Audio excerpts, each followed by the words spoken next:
Part of an abandoned rocket is thought to have hit the moon last Friday, according to scientists. Hello, this is News Review from BBC Learning English, and I'm Rob. And joining me today to look at the language from the headlines about this story is Roy. Hello, Roy. Hello, Rob, and hello, everybody. If you would like to test yourself on the vocabulary around this story, all you need to do is head to our website, bbclearningenglish.com. But now let's hear more about this story from Professor Hugh Lewis, a professor at the University of Southampton, who's talking about space debris. Human beings are really ingenious, and we've been able to solve the problem of getting satellites into orbit. But what we haven't been able to solve is really how to clean up after ourselves. So the story is this. Part of a discarded rocket has most likely impacted on the far side of the moon. Now, it isn't clear at this time who this rocket belonged to. The effects of the impact on the moon are likely to be quite small and minor. But interestingly, the European Space Agency estimates that there are now 36,500 pieces of space junk, which is a word we use, a phrase we use to say space rubbish, larger than 10 centimeters. Wow. Well, we have three words and expressions from the news headlines about this story. What are those words and expressions, please, Roy? We have rogue, collision course, and calculate. That's rogue, collision course, and calculate.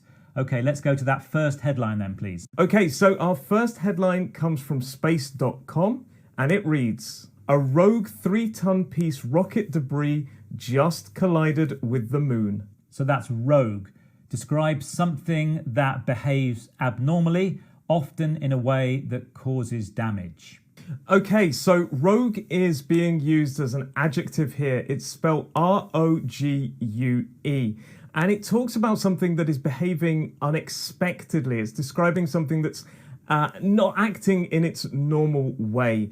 And the result of these rogue actions usually leads to some kind of damage. And in this headline, we're using the word rogue to describe the actual rocket, yeah? Yeah, we are. So, for example, the rocket was expected to do one thing, or the part of the rocket was expected to do one thing, and it's behaving in an unexpected way, as in it's now going to collide, or has collided, with the moon.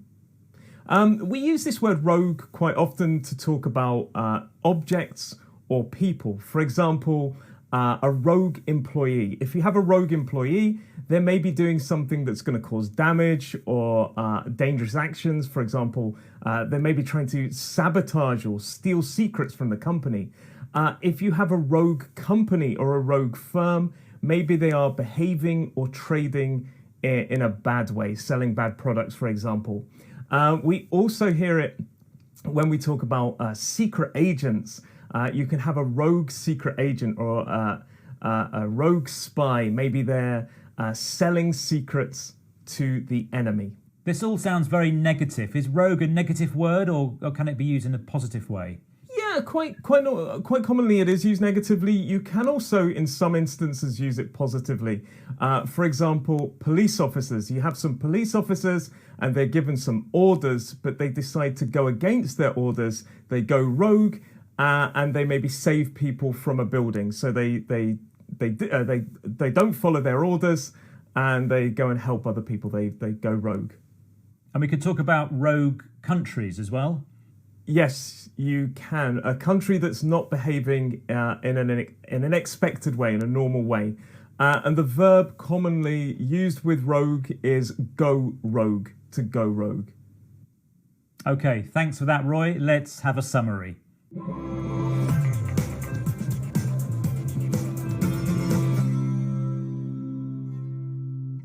We've been to space before in News Review. Last time we went there was to find some space wine. Tell us more, Roy. All you need to do to watch this story is click the link in the description below. Great. Okay, let's have a look at your next news headline, please. Okay, so our next headline comes from Euronews, and it reads, 3 tons of space junk heads to the moon on a 5,800 mile per hour collision course.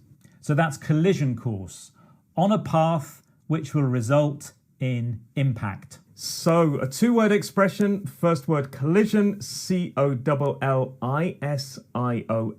Second word course, C-O-U-R-S-E. And it means on a path or going in a direction that will result in an accident. And this expression is commonly used with the preposition on a collision course. Okay. Now, I've heard this expression used in the movies, in a kind of action film or a disaster movie, when, for example, two aircraft are heading towards each other. They're on a collision course. Is that right? Yeah, that's right. So, for example, one object is potentially moving like a plane in the direction of something, for example, a mountain. And if they don't change their direction, if they don't change their way, they are on a collision course and they will hit. It could also be two objects moving towards each other that are going to have an accident. And we commonly use it for talking about things like cars, trains, moving objects. What about two people? If they're going to head towards each other, bump into each other, are they on a collision course? Is that a kind of literal meaning? Well, I suppose you could if they've both got like trays of drinks and they can't see and it's going to, they're both going towards each other and they're going to hit. But it's not common that we would say that they're on a collision course. We do use it more non-literally when we're talking about two people who are maybe heading towards a big argument or a fight. You could say that they are on a collision course. Okay. Unlike us, Roy, of course. Never on a collision course. Never. Okay, thank you for that. Let's have a summary.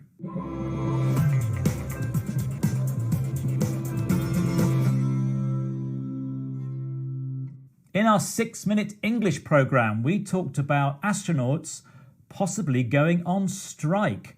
How can we find out more, Roy? All you need to do is click the link in the description below. Yeah, great. Let's have a look at your next headline now, please. Okay, so our next headline comes from the Daily Sabah, and it reads, Old, nearly 4-ton rocket crashes into moon, astronomers calculate. So the word is calculate. Come to a conclusion. Yes, so this word is calculate, and it is spelt C-A-L-C-U-L-A-T-E, and it means arrive at a conclusion or understanding. Now, calculate, this is something to do with maths, isn't it? Adding up numbers? Yeah, quite commonly. So we calculate sums or mathematical equations. So, for example, 1 plus 1, I calculate that, and it is 2. It often involves numbers or information. Now, a synonym of this, and it's more informal, a phrasal verb, is to work out. So you work out an equation or you work out a sum. And if people can't work out a sum in their heads, they use a calculator. They do indeed. I use calculators all the time. I am terrible at maths, which is why I said 1 plus 1. I'm an English teacher, not a maths teacher. But yeah, that's right. You use a calculator to work that out. Now, in the headline, calculate is being used, as I said, as a verb. And it means to reach an understanding or to arrive at a conclusion. And it's probably involving maths. They were working out the angle or the speed of the rocket. So we also use it to talk about a person. We do, but it's a very different meaning. You can say somebody is a calculating person or they are calculating, and it's usually negative. It means they may be plotting and scheming. They're trying to control a situation for their benefit. And as I say, it's usually negative. Yes, very good. Okay, let's have a summary.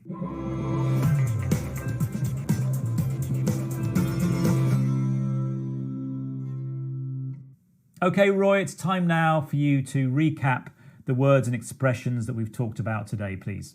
Yes, we had rogue.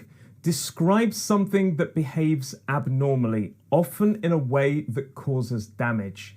We had collision course, on a path which will result in impact. And we had calculate, come to a conclusion. Now, if you want to test yourself on the understanding of this vocabulary, we have a quiz that's on our website at bbclearningenglish.com. And that's also the place to go to check out all our other Learning English materials. And of course, we're all across social media. Well, that's all for today's news review. Thank you for watching, and we'll see you next time. Bye for now. Bye.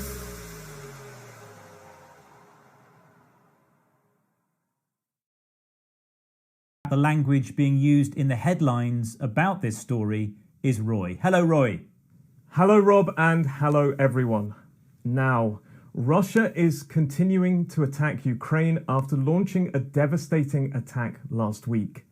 Russian troops have taken over parts of eastern Ukraine and are attempting to control the country's capital, Kyiv. But Ukrainian forces are offering strong resistance. As the number of dead climbs, President Putin stands accused of shattering peace in Europe. Yeah, well, the situation is changing fast, but we're going to look at 3 words and expressions from current news headlines that can help you understand how the conflict is being reported in English. What are your 3 words and expressions, Roy? We have spiral, free fall, and rising to. That's spiral, free fall, and rising to. Okay, let's have a look at your first news headline, please. Okay, so our first headline comes from Relief Web, and it reads, Crisis in Ukraine could spiral into widespread humanitarian catastrophe. That's spiral, quickly become worse. Okay, so spiral is spelled S-P-I-R-A-L, and it is being used as a verb, and it means to quickly become or get worse.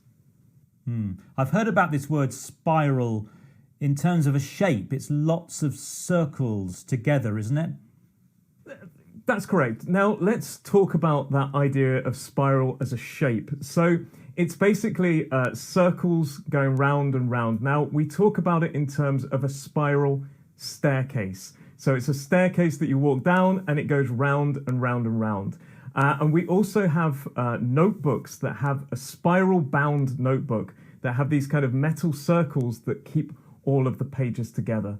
That's the idea of a spiral, or as an adjective, spiral staircase, spiral-bound book. But we're not talking about the shape in the headline. We're talking about a situation. And if a situation spirals, it means that it is getting worse very, very quickly. So we can talk about prices spiraling, the price of oil spiraling. It's getting worse. The situation's getting worse. Yeah, I mean, we'll talk about those prices in a second. But when we talk about a spiraling situation, for example, an argument between 2 people, if it gets worse and worse and worse, the argument starts off small and it just becomes incredibly big, we can say it's spiraling out of control. It's getting worse and worse and worse. Now, you talked there about prices, price of things. When we talk about the price of things spiraling, we often mean that the price is increasing and going up very, very rapidly. So you talked about the price of oil. Now, the situation is worse because things are more expensive, but the price spiraling or spiraling out of control means that it is becoming very expensive very quickly. Thanks for that, Roy. Let's have a summary.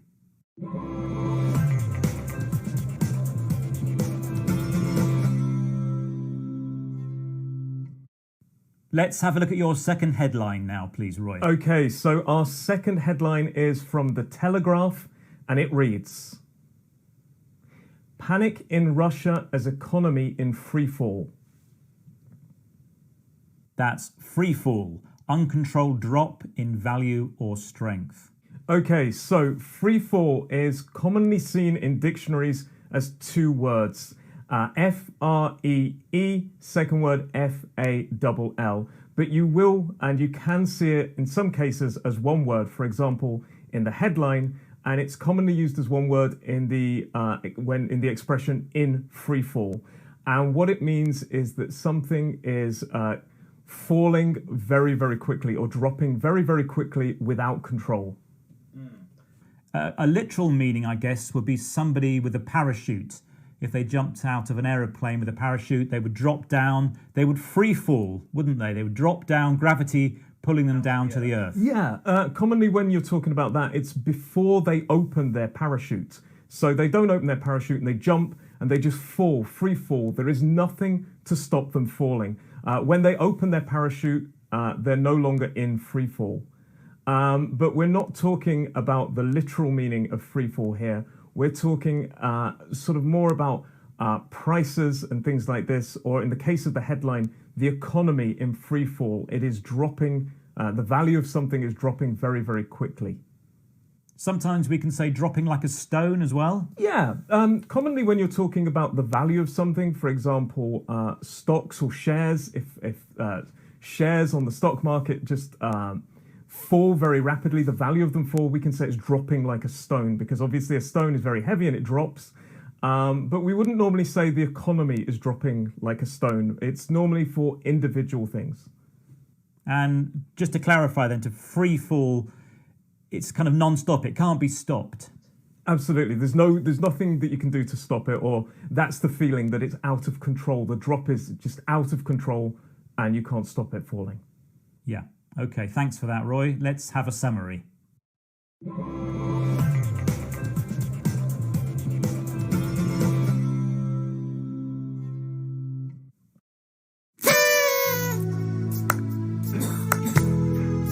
We now have a look at your third headline, please. Okay, so our third headline comes from BBC News and it reads, Ukraine's Volodymyr Zelensky, the comedian president who is rising to the moment. Rising to, working hard to overcome a difficult situation. Okay, so this is rising to. It is a phrasal verb. First word rising, second word to, Now, if you rise to something, it basically means that you make a lot of effort to meet a challenge or a problem or a situation, to overcome that situation. So here we're talking about the Ukraine's president, who used to be an actor and comedian. Now he's working hard to protect the freedom of his country, I guess. Yeah.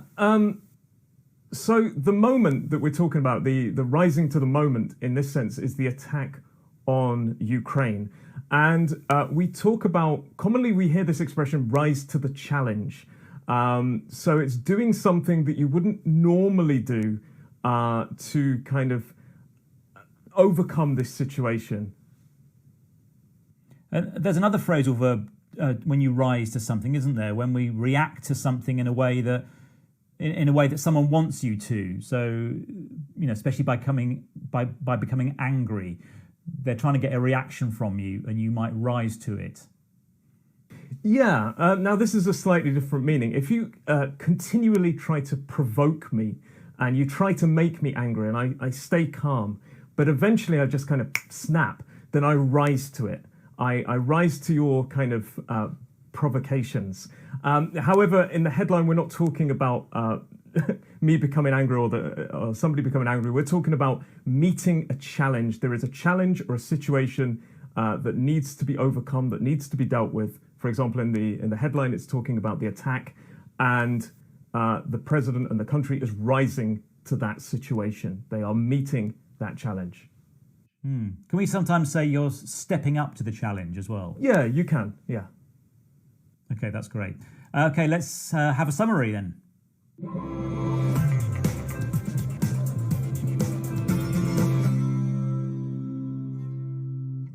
Okay, Roy, it's time now for you to recap the words and expressions we've discussed today.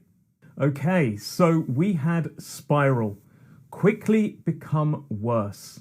We had free fall, uncontrolled drop in value or strength. And we had rising to, working hard to overcome a difficult situation. Thanks, Roy. Now, as I said, the situation is changing rapidly, and these were the news headlines at the time of recording this programme.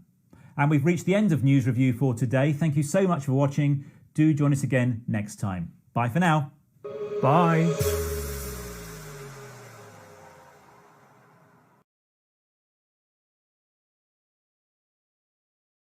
What is the future for fuel? The war in Ukraine has made many people question their reliance on oil and gas. And there have been calls for the transition to alternative and renewable energy sources to be speeded up.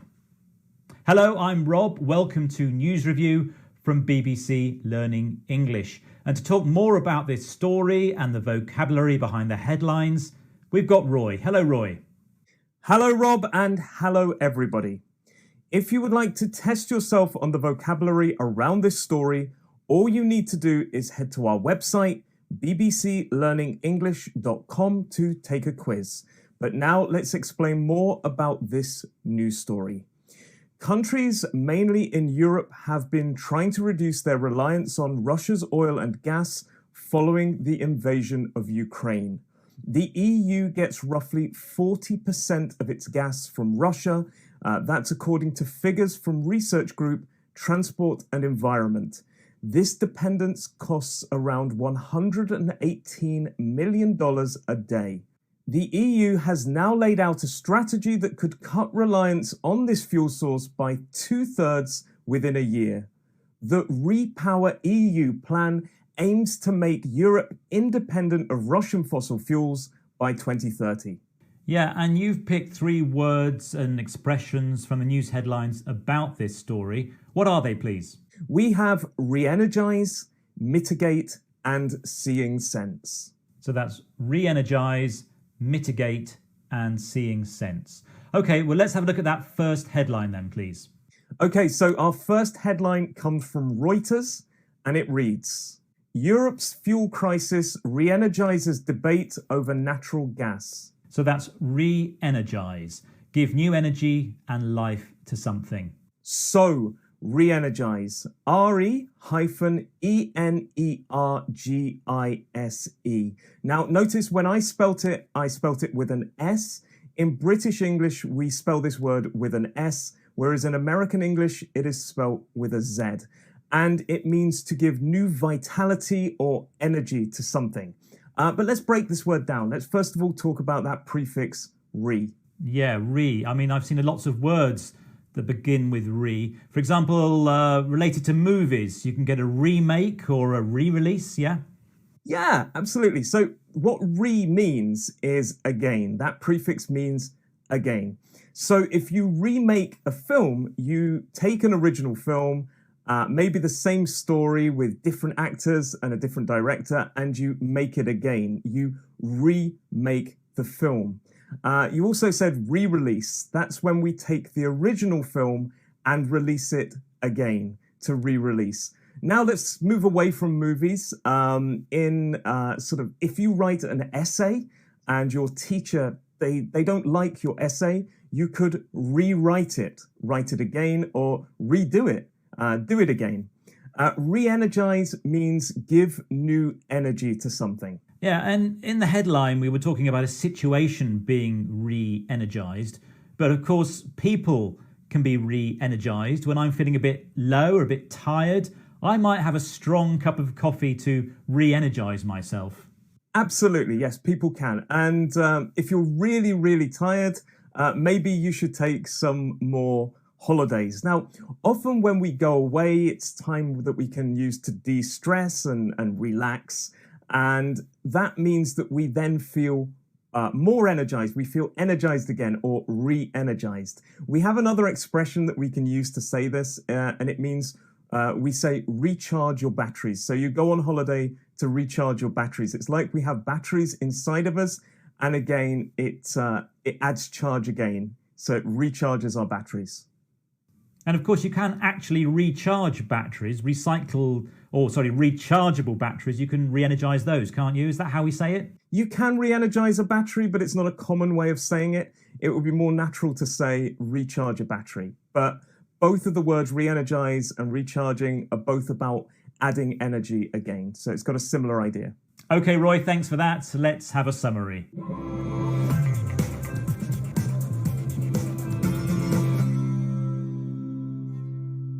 In our 6-minute English programme, we looked at smart tech and climate change, an interesting topic.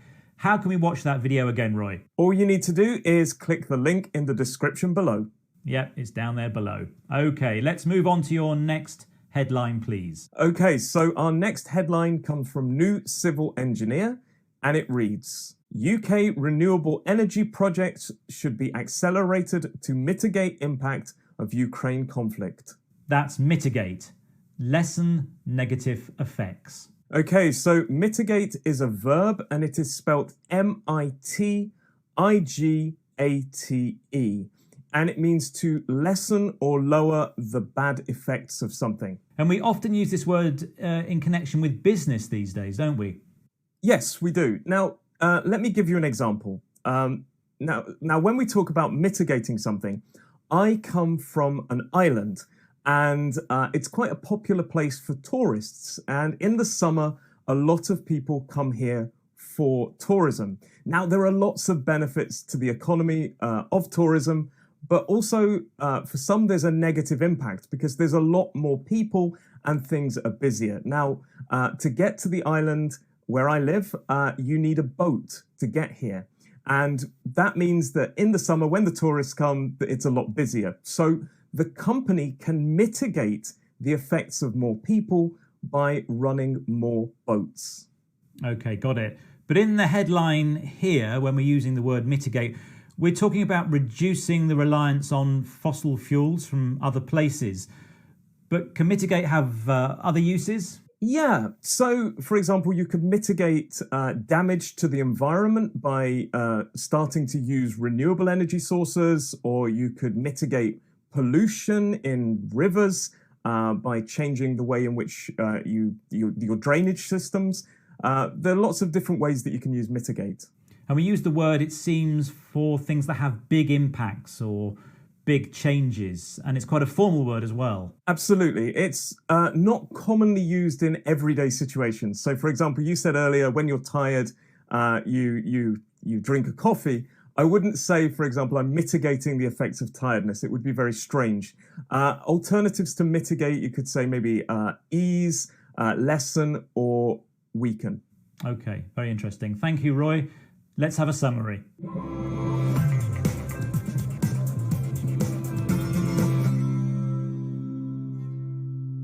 In one of our news review programs, we talked about countries trying to change the UN climate report.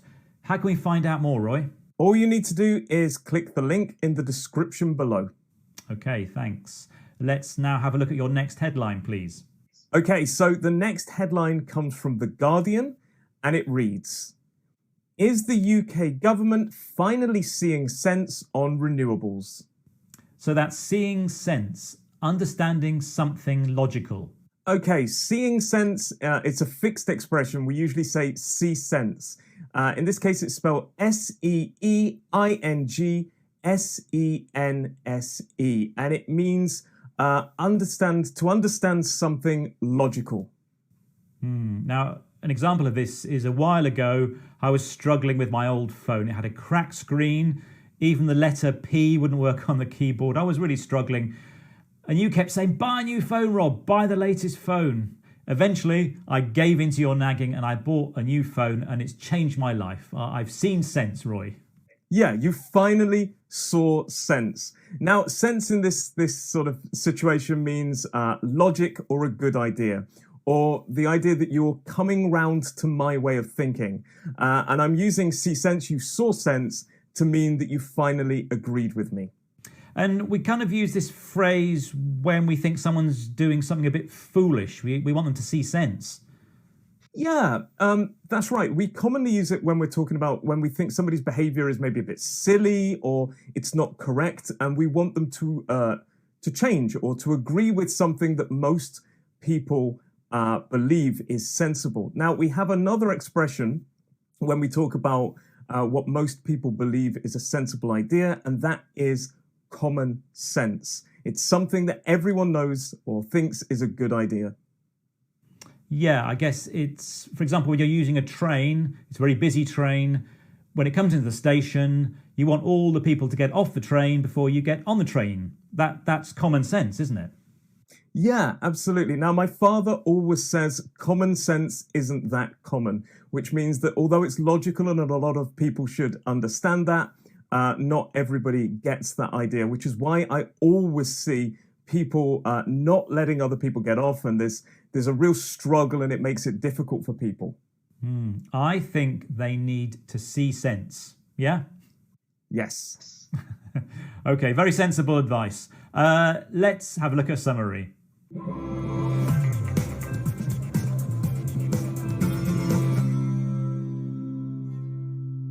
Well, it's time now for you to recap the words and expressions we've talked about today, please, Roy.